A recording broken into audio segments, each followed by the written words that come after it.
আপনি মিলিয়ে নেবেন যে এই 55,13,406 জন কর্মীর মধ্যে আপনি রয়েছেন তো? আপনি যদি থেকে থাকেন তাহলে আপনার জন্য এই চমৎকার সুসংবাদটি অবশ্যই।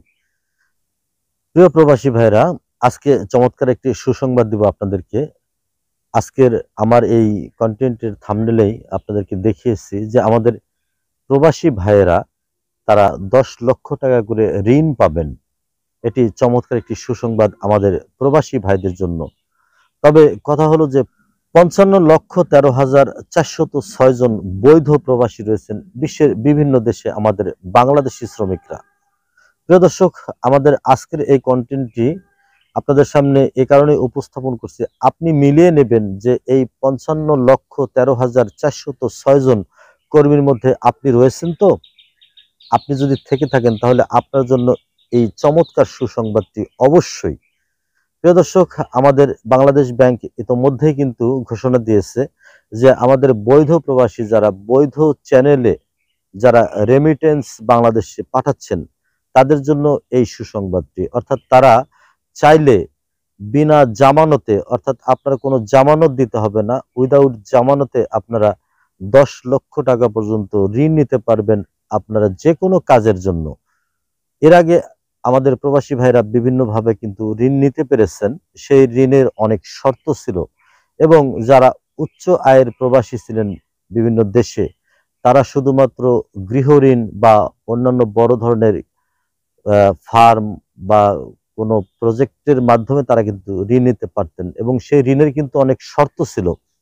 তবে এবার কিন্তু বাংলাদেশ ব্যাংক যে সার্কুলারটি তারা জারি করেছে, সেই সার্কুলারের মধ্যে তারা জানিয়েছেন যে এবার আমাদের বৈধ ব্যাংকিং চ্যানেলে যারা রেমিটেন্স পাঠাচ্ছেন বাংলাদেশে তাদেরকে কোনো প্রকার জামানত ছাড়াই 10 লক্ষ টাকা পর্যন্ত ঋণ দেওয়া হবে এবং তার এগেনস্টে তাকে কোনো প্রকারের জামানত বা তাকে কোনো প্রকারের হয়রানি অথবা তার বিভিন্ন ধরনের শর্ত পূরণ এগুলো করতে হবে না।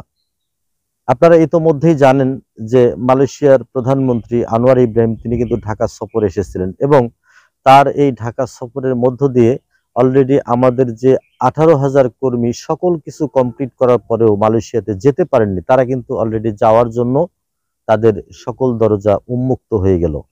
অর্থাৎ মালয়েশিয়ার প্রধানমন্ত্রী তিনি একেবারে ঘোষণা দিয়ে গেছেন যে এই 18,000 শ্রমিককে তারা অগ্রাধিকার ভিত্তিতে মালয়েশিয়া যাবার জন্য সকল ধরনের বন্দোবস্ত তিনি করবেন এবং আমাদের প্রধান উপদেষ্টা থেকে শুরু করে আমাদের মহামান্য রাষ্ট্রপতি, পাশাপাশি আমাদের প্রবাসী কল্যাণ এবং বৈদেশিক কর্মসংস্থান উপদেষ্টা আসিফ নজরুল সকলের সঙ্গে তিনি কিন্তু বৈঠক করেছেন এবং সেই বৈঠকের মাধ্যমে তিনি বাংলাদেশের শুধু প্রবাসী আমাদের যে 18,000 শ্রমিক তাদেরকে নিয়েই সীমাবদ্ধ নয় এবং বাকি কলিং ভিসা কত দ্রুত আবারও চালু করা যায় সে বিষয়ে খুব দ্রুত পদক্ষেপ নেবেন সেই প্রতিশ্রুতি তিনি দিয়ে গেছেন।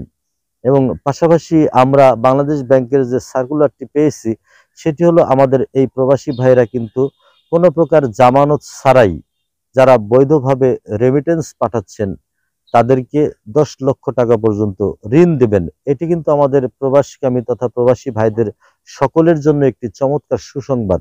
কারণ ইতোমধ্যে আপনারা জানেন যে 10 লক্ষ টাকা দিয়ে কিন্তু আমাদের বাংলাদেশে অনেক প্রবাসী ভাইরা কিন্তু চাইলে বিভিন্ন ধরনের উৎপাদনমুখী বিভিন্ন প্রকল্প তারা হাতে নিতে পারেন।